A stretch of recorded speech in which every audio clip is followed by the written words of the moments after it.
Hey there, Preacher fans. We are talking about Preacher Season 3, Episode 6, La Enfant de Sang. Stay tuned. You're tuned in to AfterBuzz TV, the ESPN of TV talk. Now, let the buzz begin.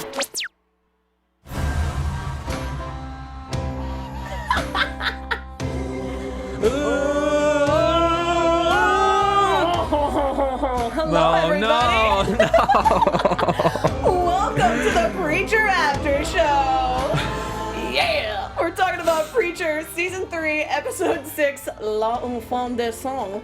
I'm your host, Alana Jordan, and with me today... What's up, guys? Nate Miller here. Hey everyone, this is Chauncey. So, overall, what did you guys think about this episode? It was cool. I don't want to say a letdown, but I guess a little less exciting than the past few episodes have been, which is not necessarily a bad thing. It's nice to build some tension, nice to build the characters a little bit. Yeah, it was a really great comic book fan episode. So, yeah, I enjoyed it a lot. Yeah, there were a lot of references and things of that nature. And also, I guess because last episode, I set the bar so high. Like, last episode set the bar so high. So this episode was actually really solid. But I guess in comparison to, it was like, oh. But honestly, looking back on it, I'm like, okay, this was actually a very solid episode. There were some really great shots. I always love their comic book shots. Kind of framing that they do. Especially some of the last ending scenes. Perfect.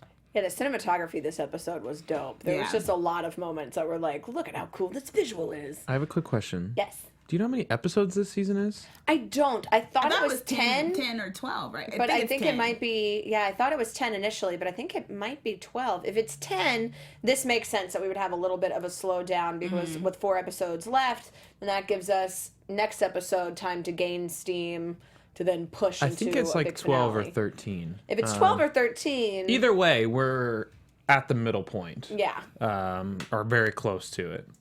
I feel like, for a midway, this is pretty dope. It is weird to me that it took half the season to finally get to see Arseface, though. Yeah. Yeah. We finally get him this episode, though. Yeah, I mean... For like a brief moment. Yeah. Yeah. I like that they at least, laid the groundwork so when we see him, we know why we're seeing him and, what his role is kind of going to be this season going forward. Yeah, I like that they, too, are really, really stressed about how, he comes back... talking about the visuals, too. Seeing him see the decimated town. The whole... Yeah.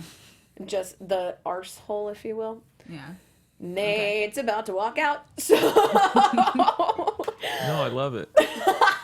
I like that they did that, though, that they do remember. Even with the last season, it was always this remembrance of the fact that the town was decimated, that it actually affected all of them. And it affected, you kind of forget because it's been a while. And then you see Arseface there, and it's like, yeah, he was there. His father was there. He grew up there. So and it's like to have that moment. For a second, when I saw it, I was like, oh, what's going on? I was like, oh, the town. It's like it's still, he didn't know.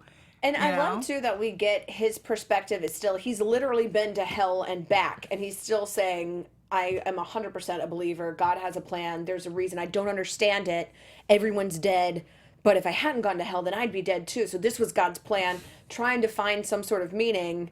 And then the scene of him in the orphanage with, the story, sharing the two, different stories, and him trying to find, the optimism in it. And finally getting adopted by the saint. Yeah. Which led to another hole being thrown through the wall. I'm like, really? Nobody's going to stop this man if you just threw somebody through the wall? I would have liked to have seen the saint filling out the paperwork. That would have been a great visual. The fact that they initially were just like, yeah, you've been adopted. And it's like, this guy, okay, we're just going to go with that. And there's only 3 orphans there. I don't know. It's a little scary. Very Lemony Snicket's-esque. Yeah. Probably could have used some kid extras on that set. Just a couple guys. It was, Yeah, but that emphasized the desolate nature of it, right? Or maybe it's just they were literally just giving kids away to anybody. So that could be it too. You want a kid? Here you go. There you go. Here's your new dad. We don't like having too many here. That makes me even sadder for the other kid that didn't get adopted. Well, he obviously has a curse or something because everybody that he lives with dies. That's so true. They probably tell people that. But I liked him. Arseface went to hell, so yeah, that's true. He's not really the luckiest either. I do love the end though when he's just like, let's see where this story takes us. And the Saint's like, it takes us to hell. Yeah. Oh, you idiot. I thought that was cool too with the Saint. Like, even that moment, a little bit more of his talking and like this whole thing of God. And he kind of paused for a second when Arseface was so adamant, like, this is God's plan. He was like, it was like you saw it in his eyes and he just drops and like, whatever. But I felt like maybe he was affected a little bit. Maybe I'm reading too much. But I felt like, why have that moment of that optimism versus that I think it's just showing how optimistic Eugene is. I think it's just so that we know in the future that he's still just like, I'm here along for the ride. There's a reason. I think so, in a way. I think they might change each other. I think we might get Saint as more of a character than just a nefarious, big walking like weapon. I felt that, yeah. Yeah, I think that might be the direction that they're leading towards. Also, I mean, and I think it's going to go both ways. I think Eugene might give the Saint some ideas about, God or something, probably like killing God or something like bad, or killing the devil, or some type of plan or something like that. Whereas I think the other way around, I think Eugene is going to lose some of this like positivity and stuff that he has now. So I don't know. It's just really interesting to see. Basically, at this point, they're almost like polar opposites. Yeah. Yeah. And then now, and they're on the way to get Hitler. Yeah. So like. Yeah, it's just like this weird, like twisted buddy comedy, maybe. Right? Yeah. It was kind of the trope. They're of it. definitely, yeah. Like, they're definitely going to happy. be playing like, off of each other. Yeah, Well, the Saint may be taking Eugene to hell, but you know what my heaven is? All of the amazing shows on AfterBuzz TV. So true. That's right. And speaking of great shows on AfterBuzz TV, AfterBuzzers, I have fantastic news for you. All of our... Hey, AfterBuzzers. Our network produces after shows for nearly all of your favorite TV shows. From dramas, reality TV, sci-fi, and more, there is no network that works harder to serve television fans. But we need your help. We're asking that you please subscribe to one or more of our YouTube channels. By subscribing to our channels, YouTube will suggest content that's tailor-made for you. You'll help AfterBuzz continue to grow. And if you're worried about pesky notifications, don't be, because they're optional. So hit that subscribe button now for this channel and check out our other AfterBuzz YouTube channels as well. Let us know you did so in the comments, and we'll thank you on air. For now, thanks for being the best fans and for helping us be the ESPN of TV talk. Yeah. Yeah. Yeah. Yeah. Now, we get to see a little bit more about what's happening with Tulip and Jesse and the Langels, because when we left off, Tulip was about to get her soul eaten. And so Jesse, being the smooth talker that he is, as TC says, little Jesse has a plan, he's like, look, guys, you've been trying to break into this bank. We can give one soul to Grandma to keep her going for a little bit, or we can save her life with a whole bunch of souls. Sabina is who we need to be mad at. She's the one who put this idea in Tulip's head. Which is confirmed, as we kind of assumed, but then he's saying that's who we need to be angry at, that's who we need to strike. So we need to break into her vault. We need to go and get all of these souls. I know you've tried it before, but you guys didn't have Tulip before. So basically trying to show her worth. The weird thing about this, though, the whole bank thing, I loved the intro of it, of Tulip with her blonde wig and all of the, like, clever things of hitting the button to make the police come. This was also a really cool cinematography moment, just the whole swooping of the cameras and everything. But I thought that when they actually came back to break in, it was going to be a lot more epic. I feel like the lead up was more epic than the actual event. Yeah, I definitely was getting excited because we've seen a little bit of the Tulip and Jesse heist things before. So I was hoping we would kind of get a fleshed out heist, especially with, them casing the place and all the stuff that went on. And I was a little underwhelmed with, them just walking in and then walking out.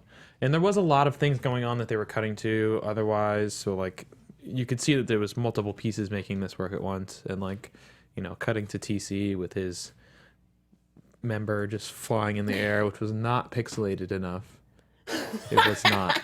You need more blockier pixels, please. More pixels? Yes, it was not enough. Yeah, but I feel you on that. Like, it was a cool story moment to know that she has this skill that we've already, like, for seasons now talked about and established. And for her to actually be able to do something that TC and Jody can't do and have been trying to do, it was really cool. But it would have been cooler to see her do it. That's how I feel too. Yeah. I mean, I liked the scene with Jesse and Sabina of, when she finds out that it's not just a handprint, you have to actually lick the screen, which seems wildly unsanitary to me. Some weird new Asian technology or something that they were saying. It was weird. I was like, okay. I thought he was gonna ask her to lick it afterwards for like her box. He's like, "Oh, you gotta lick it now." I thought that was gonna happen. Yeah, I was like, "Oh, yeah," but that's what I didn't get either. I was like, "It's not gonna like have any sort of cut." The logistics of it was just gross and didn't make sense to me. But ultimately, it means that Jesse has to go get Sabina's spit, and so he's trying to piss her off. This is when we confirm too that Sabina definitely was trying to make Tulip kill Grandma and subsequently die, because Jesse figures that out and is like, let's bury Grandma and Tulip so that her henchmen will see it and go report back to her. So he's acting like he's all broken up. I really did like when Tulip, though, when TC was crying, she was like, he's the only one crying? Yeah, and then Jesse's like, well, this is like, what, the second or third time? Like, I'm all crying out, and I'm just like, yeah, I could see that. I mean, of course, we all know how devastated he would be. I also like when she did put on the blonde wig, because I was like, yeah, because Tulip in the comics is blonde, and now we get to see her blonde, like some initial people wanted her to be. I didn't even think about that. Before she was cast. It's like, oh, she doesn't look like Tulip. Like, well, here's a reference. Here's her blonde. I didn't even think about that. That's a good point. So that was cool. I mean, yeah, I kind of agree about the whole heist thing. I expected a bit more too, but yeah. And then having they spent more time on Jesse and Sabina fighting, and then ultimately making out as assumed, and then Tulip getting all upset about him bringing the tongue scraper of him knowing in advance that he was going to make out with her. But I think that that's a little insight to their relationship too, where like she doesn't get jealous or upset, where she's like, yeah, all right, it's still going to work. Let's go. Yeah. I mean, she was irate a little bit, but it was kind of like they don't dwell on it, right? It's one of those things. I guess it's just one of those things where they know she seemed more annoyed than irate. Yeah, it's like I'm annoyed or whatever, but it's like it just shows their relationship. It's like no matter what, even with the whole cast situation, it's like you can't penetrate this.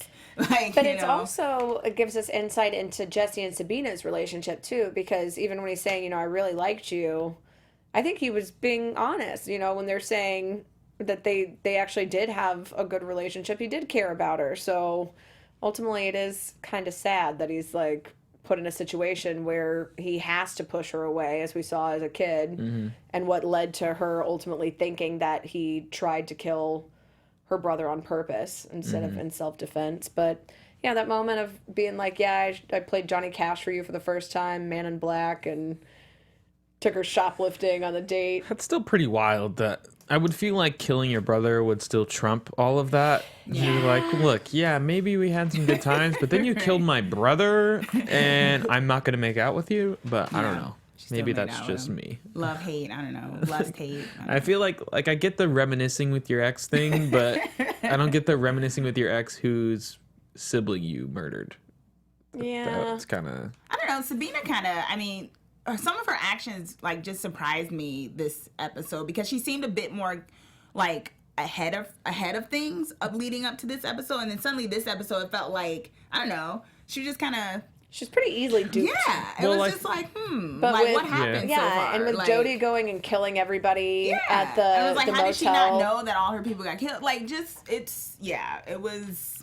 Well, I'm thinking that he took Sabina. He just walked in. When he killed everybody. Yeah, and dragged her out. And because then we see like, her. What stopped him from doing that before? Suddenly he can do that now? Like... because now he has her souls. Yeah. So, like, if they just killed her before or, like, started an issue, it's, like, not like they would gain anything from it. Now they have nothing to lose. There's no reason not to.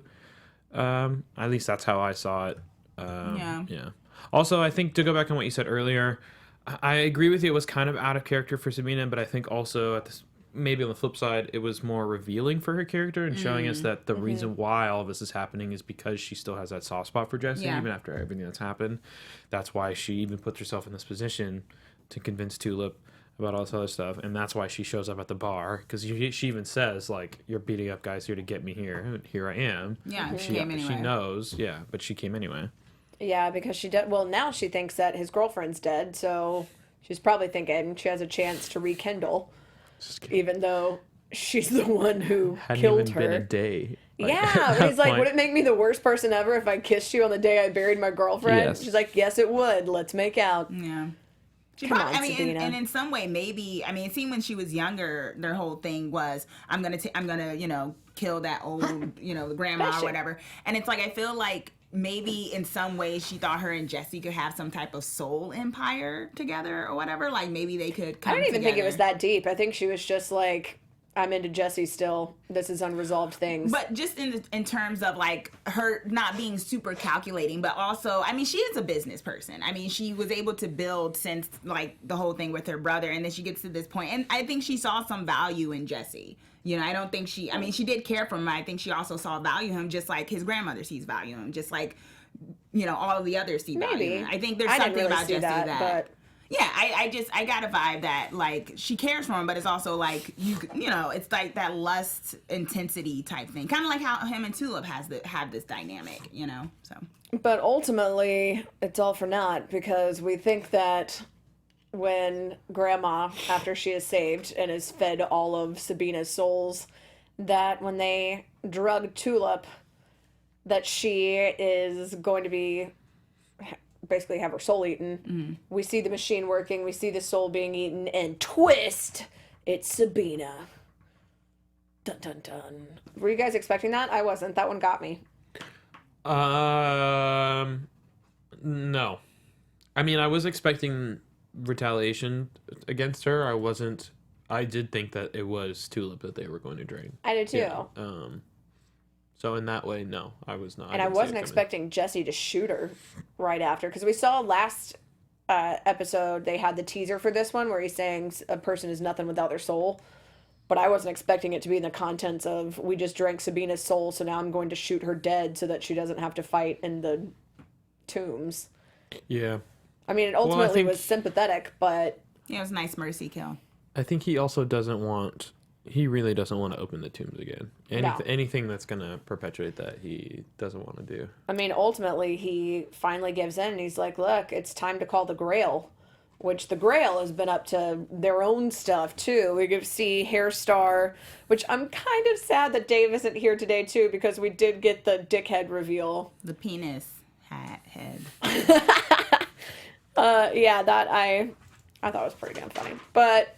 yeah, so Hairstar, I also love the scene with Hoover when they're in the elevator and they're going back and forth talking about the value. So long. Like, oh, I forgot to press the button. That I thought was brilliant. I was like, that's 100% Seth Rogen being like all of these tropes where somebody's in the elevator for an unnecessarily long time.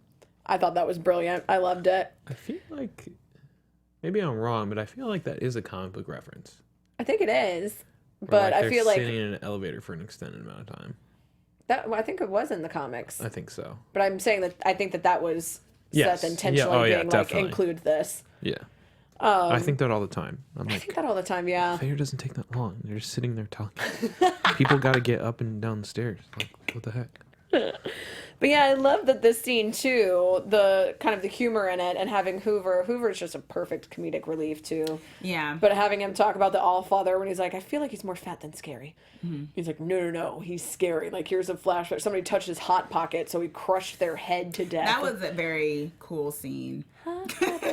Not the word I would use. I thought it was cool. I was like, what is he doing? I thought it was like gonna something. And I was just like, when his head exploded, I was just like, oh, well, that makes sense. It was a mind-blowing scene. I was like, that's pretty cool.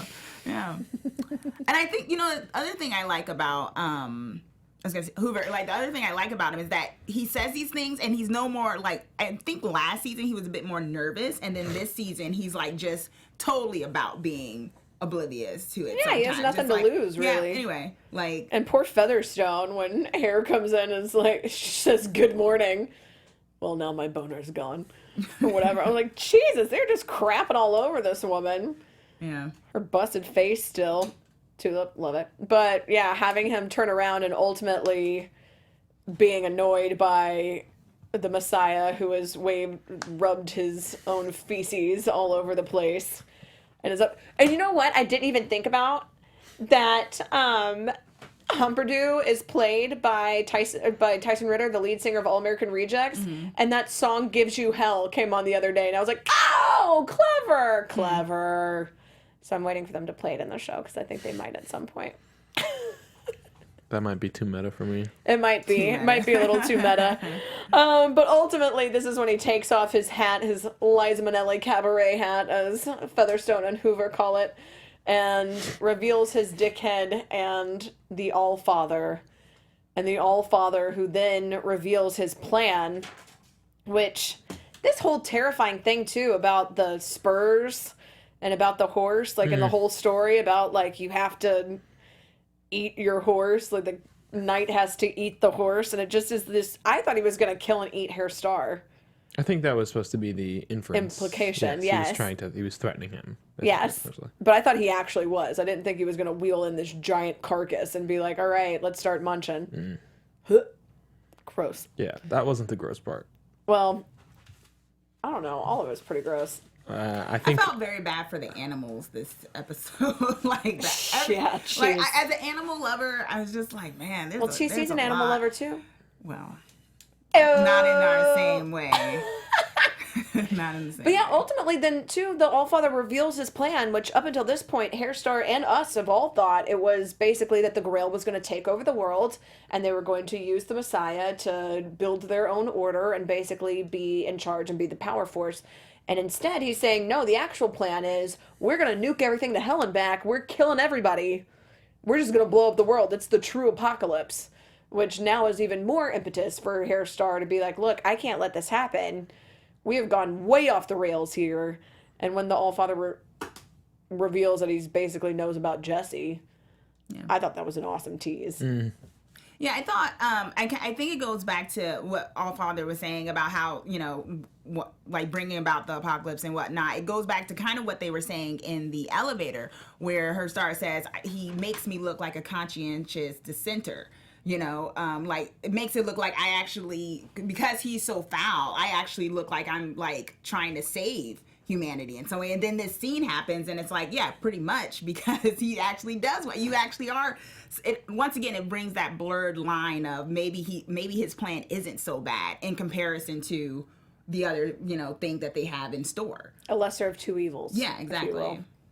But either way, everything's going to hell in a handbasket, but without the handbasket, so. In the chat, they're wondering, what does Allfather take and how is he still alive? What? In the chat, they're wondering, what does Allfather take? Like, how is he still alive? How is he still alive? Well, apparently he just binge and purges is what we saw. Yeah. That wonderful scene. Well, he also talked about how, like, his oncologist or whatever, whoever he murdered, and he just murders whatever doctor, like, if his staples pop. So he's hanging on, barely. But yeah, all of this was pretty intense. I did feel like, as far as animal scenes go, though, yeah, the dead animal surprisingly was less disturbing than TC running with the goat. I didn't find that disturbing at all. Young love. Young love. No. I'm not doing that. I thought the scene was cool, though. It was cool to develop the Allfather more and not just be like this villain from away. He's even closer now, unexpectedly. And then, again, we're getting more information on the Grail, which we kind of like started earlier in like season 2, and then they kind of just stopped developing them, which is fine because there was a bunch of other stuff going on. But it's nice to get more information on the Grail and what their plan is as an organization, and also a little bit more of an idea of the structure too, especially because it seemed like that's going to be very important for the rest of the season. I like that this is, because we've had Tulip and Cassidy and Jesse and the Langell story broken up as kind of our ABC story for most of the season. It's really cool that this is the first episode that we get Arseface and the Saint storyline, the same time as getting Cassie separate, the same time as getting Jesse with Tulip and the Langells all together, at the same time as getting the Grail. So, yeah, as you were saying, like we haven't really gotten all of these storylines in one cohesive episode, which is cool, but it also, I think, meant that we dove a little bit less into each storyline. I think that's why it felt a little bit watered down. But again, like I said earlier, hopefully this is all just, character and plot building, and all of these different storylines will interlink at some point, and then it'll be rewarding. So. Yeah. And I think our big fan service this episode was Cassidy's storyline. Yeah. and the aptly titled episode L'Enfant du Sang, which I still don't think I'm saying right, but whatever.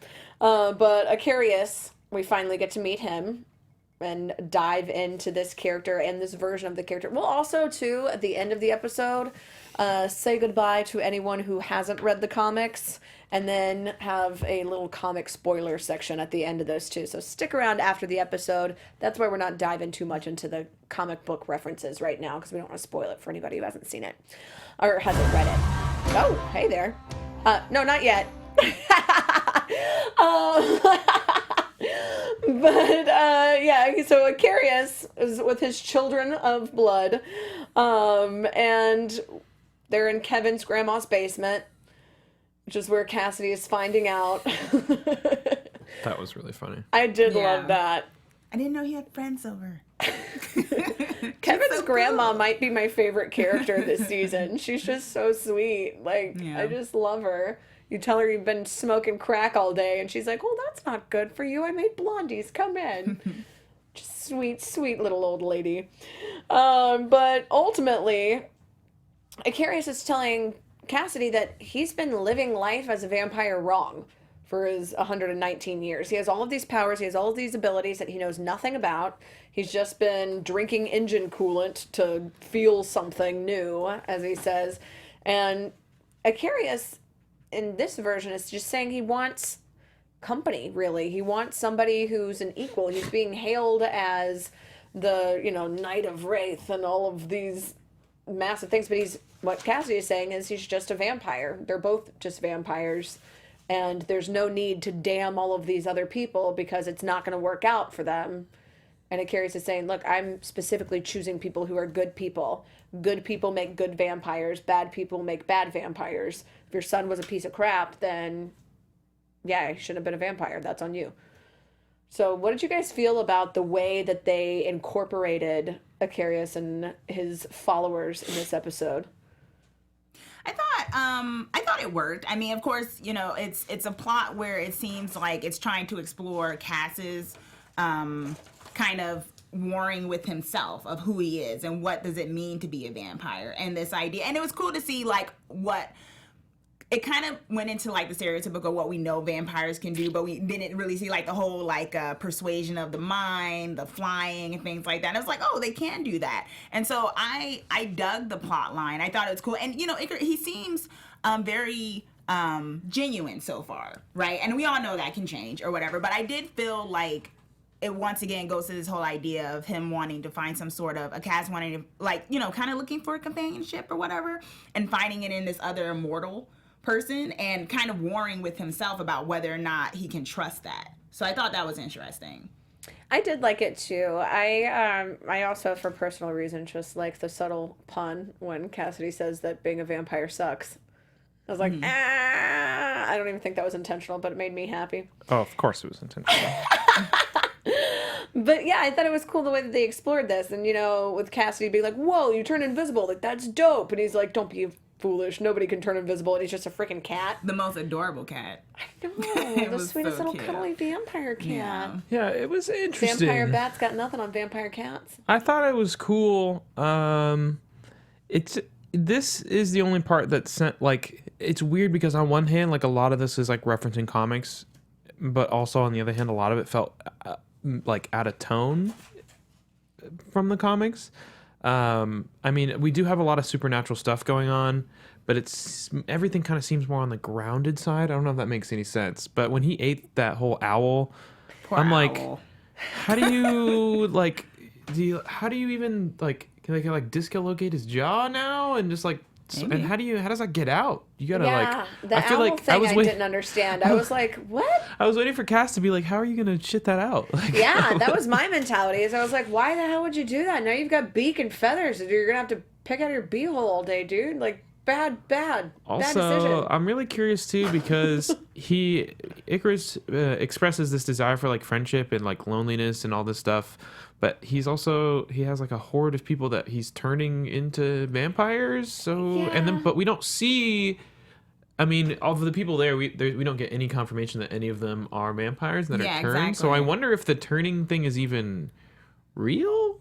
That's what I'm wondering. That was 'Cause what I confused didn't me. see any turned vampires. Like I was like, why isn't he flying around with all of his homies? Like, And why he- does he have to wait for Cass? Right. And he had that thing, like a collection of the fake vampire teeth, so I think the implication is that there's a bunch of other people that he's turned too, but I don't know. That just struck me as odd. Yeah, Yeah. it seemed like because the implication is that he turns them and then they leave him, which is like, well, then what's the point? Right. Why are you doing And then it? what are they doing once they leave? And for some reason, he wants Cass around. It's like, well, you've made all these other vampires, supposedly. So out of all these people, nobody stuck around and you didn't find another friend. So much that you want Cass, who's like an addict and totally broken, to be your buddy. The way that I took it was, he's saying you've been a vampire for 119 years. So for you, your mentality of things that have happened, your experiences are not going to be the same as somebody who's immortal, who is amortal, not immortal. Right.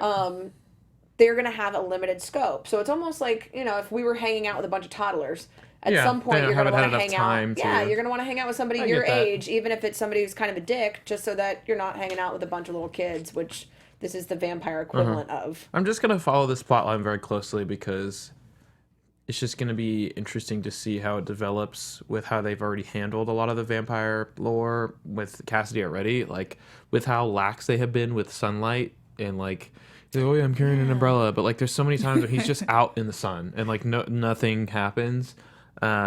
To go from that to vampires flying around and like turning into cats and stuff, it's just a little weird for me. I'm okay with it. I think it's interesting. I like the idea that because Cass really doesn't feed on humans, he just like drinks blood bags and stuff. But that's the other thing too. He drinks a bunch of blood bags from the hospital. Shouldn't he still have? I don't know. I think it has to come from the source or something like that makes them Okay. stronger when it comes from the actual source. At least that's what it seems like in the Vampire Diaries and Vampire other lore. stuff I've occasionally read Yeah. or looked at. Yeah, yeah. I mean, I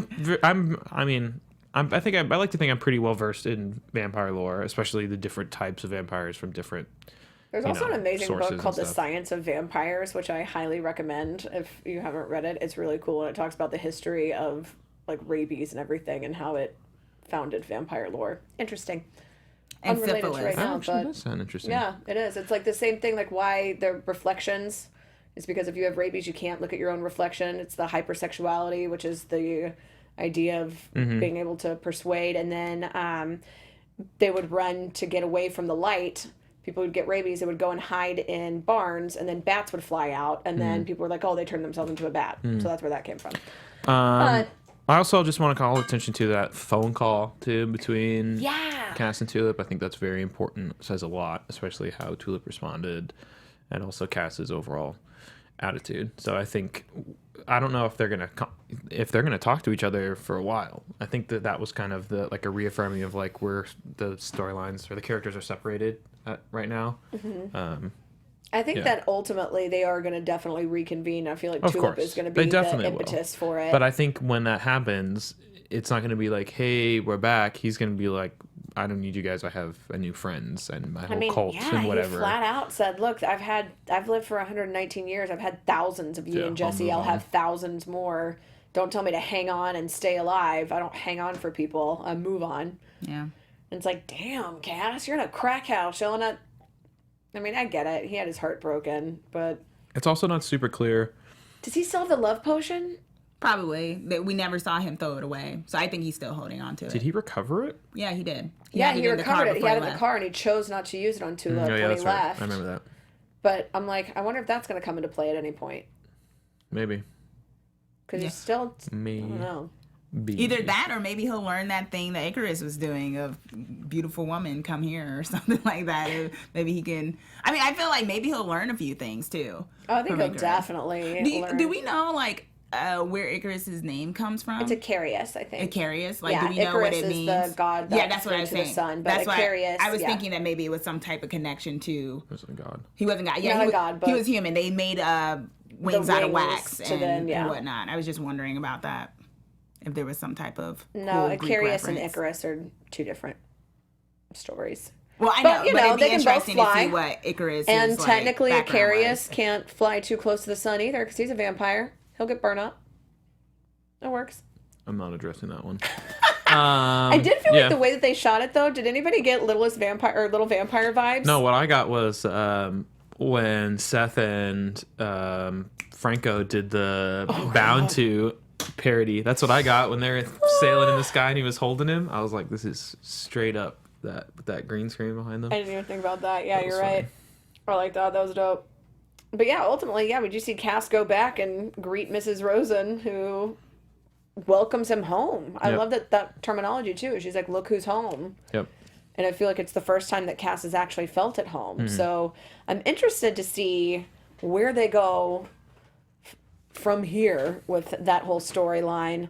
Before we dive into some predictions, do you guys have any last thoughts on the episode? I really want Grandma to die.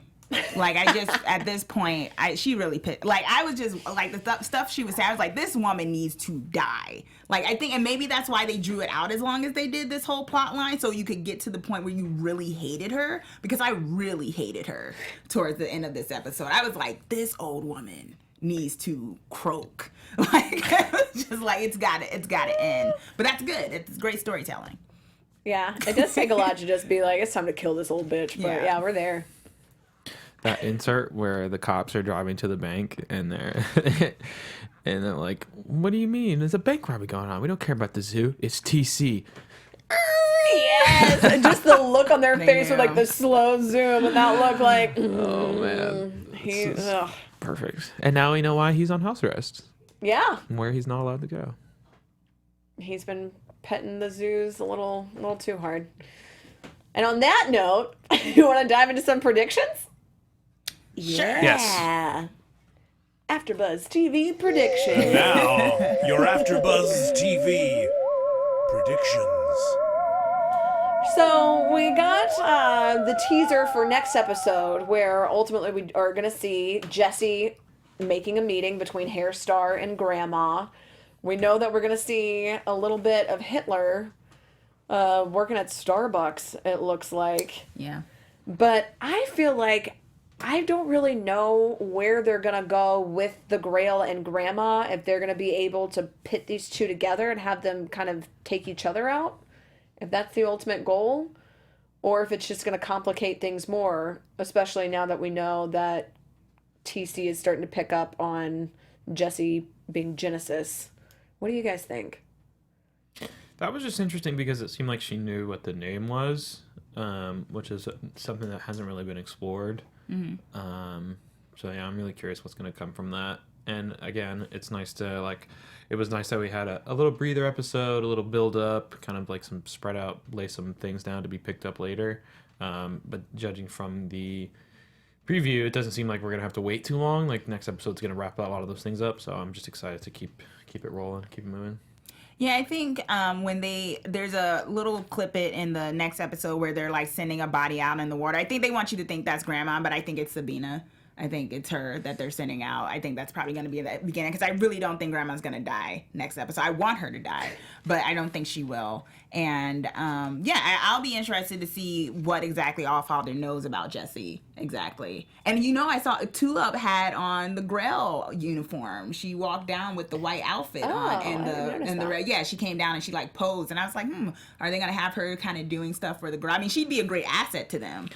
I mean, she wouldn't basically keep the rules, but in terms of how she's basically a badass. But. I think that might be, I need to watch it again. That might be like a hypothetical, imagine if Tulip was working with us, and then we get a flashback of her. I think that might be it, but maybe not. We'll see. Yeah. Maybe not. I mean, I can see Jesse basically being like, look, these are my assets. We'll help you because we also don't want the world to blow up. Yeah. I feel like now that Allfather has revealed his plan, that kind of changes things a little bit. Yeah. I don't know how much he's going to tell Jesse. Yeah. That makes sense. I don't know. I feel like if I was him, I would be like, look, dude, this is about to go down. We need you. Maybe. We got to step up to plate. Yeah, what would he lose by not telling him, right? Yeah, because it's that should probably help his case. Yeah. I think so. But, I don't know. Any last thoughts? No, except for me. Poor animals, that's it. All right, so we're going to get out of here. But again, stick around after the episode. We're going to say our farewells. If you have read the comics and you want us to talk about how the comics compare to what's been on screen this episode, we're going to dive into it. But until then, where can everybody find you? Hey everyone, this is Chauncey again, and you can find me at Miss Chauncey KR on Twitter. Hey guys, Nate Miller. You can find me on all social media at Dog Like Nate. And I'm Alana Jordan. You can find me on Twitter at Alana Jordan and on Instagram at That Alana Jordan Girl. You can find us all here at AfterBuzz TV. Again, be sure to rate, comment, subscribe, hit that thumbs up, and we'll see you guys next week. If you're out for no spoilers, then farewell. If you want to stick around, stick around. Spoiler alert, spoiler alert, spoiler alert. Woo, woo, woo, woo, woo. Okay, you've been sufficiently warned. Let's talk about some comics. Oh, there was a lot between the Los Infantisan references and like you said, all there with the wig. Oh, there we go. And all that stuff.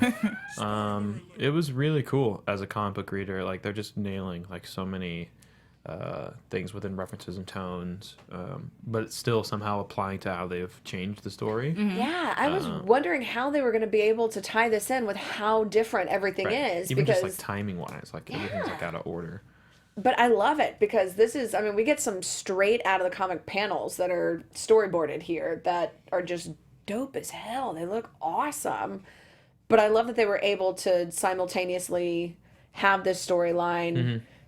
I didn't know how they were going to be able to incorporate it, honestly. I think they've done a really good job. Yeah. And I'm really excited to see how this whole Grail revolt coup ends up happening. I thought that he was just gonna like shoot him in the office this episode, but we didn't get that. So I'm wondering if that's gonna happen later. But I really liked that we got the Allfather explaining like what his plan is, because that's a big thing in the comics of like why you don't necessarily sympathize with Aristar, but he's like the lesser of two evils in this situation. Like he's doing a good thing, but just for the wrong reasons. And it's just cool to see them still do that with the character and have it feel genuine and be actually somewhat, I don't want to say relatable, but like understanding of like, you see from his perspective, like, yeah, these guys really are crazy. He seems like less of a dickhead, ironically, when we reveal that he is a dickhead. Yeah, it's more of a gray area with him. So, which is interesting that they're taking it that way. Yeah. And I feel like it was cool and interesting how they're changing Icarius's character too, because in the comics, He's an idiot. yeah, who just like basically killed everybody Yeah. and drained them dry and didn't have all of these, you know, like he's kind of this suave dude in this version, It's which very different. yeah, very, very different, but still works. Yeah, I'm curious how that's going to affect how that whole storyline plays out. I think we might be getting this storyline maybe only in name, and it's going to play out pretty differently, just based on what I've seen already, but who knows? I'm still not completely convinced that he's turning those people into vampires. So I feel like that was a twist in the book, that he was draining them dry and that he was killing them basically, and that's how he was basically killing his followers. So I kind of feel like maybe there's still some chance of that, because I don't know, it just seemed very like, and they were saying that in the chat too. It's like, how do you just bite someone? That's it. Like, so if anyone bites someone, or is it like biting intention? So I don't know how, like... Yeah, because in other vampire lore, it's supposed to be that you bite and then they have to drink your blood. vampire blood. But it seems like, since we don't see any of these turned vampires, it is, I think, kind of assumed that, yeah, he's probably going back and killing these people and just like telling all of his followers that he sent them off because there can't be too many in one place or something. I don't know. Yeah, that might be a thing. Yeah, I feel like it will eventually kind of coincide with the way that plot line was in the comics. I do think it'll go back to that. They just made him way cooler. Like he was a real he was like real and like suave, like everyone's saying and things, but because just the logistics of it to me still don't make sense. Yeah. So I feel like that's intentional, because most of the things, if it feels like something's off, it's an intentional. Usually off. It is off. Yeah. I think also, too, one more comic thing is all the stuff we saw with Eugene. I think he's finally on the path to becoming Arseface, really, which is something that I've been waiting for, because they spent all this time setting him up in Season 1 and all the hell stuff in Season 2.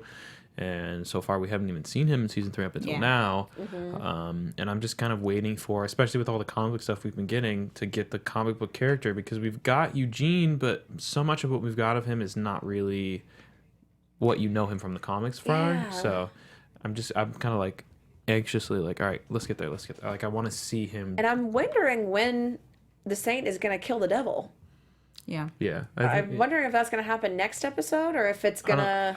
I don't know. Or if they're even going to tie it in, or if it's going to be I think later. that's going to happen. I just think that's going to be like season finale. I think he's going to like bring Eugene Hitler back, and Devil's either going to like go back on his word or something, or give him the guns, and as soon as he does, he just kills them or something like that. Yeah. And since next episode is called Hitler, I'm imagining they're going to dive into that a little bit more. Yeah. But yeah, you're probably right. It probably is going to circle back, and that's going to be like a big finale Yeah, thing. I think it'll be an end thing. I did read that the thing with Allfather eating the horse was in connection to some sort of one shot that was from the comics about a horse, and with Tulip and Jesse having to. I'll look deeper into it. Wait. What? That the horse that they were eating a horse, actual horse, the Allfather and the Hero Star. That's in reference to a one shot comic. That whole story that he was telling was a one shot comic with Jesse and Tulip. That's what I in doing my research, like that's what I read. I didn't read the one shot, but they said that was a reference to the horse. The whole thing was a reference. The horse reference was to a one shot. I thought it was just like he's so hungry he could familiar eat a with that. horse, and then he actually ate a horse. Which one shot was that? Do you know? I don't know. It was I forgot the name of it. Okay. Oh, yeah, I don't know that one. I Maybe. must not have read that one. If you guys know, let us know. Yeah. Comment. We love to hear from you guys. So anything else? No, I think that's it. I like getting blonde Tulip. So again, we do love hearing from you guys too. So be sure to rate, comment. If you are going to comment any sort of spoilers though for the comics, please put a big spoiler notice for anybody who watches the show who doesn't read the comics. We don't want to ruin it for anybody.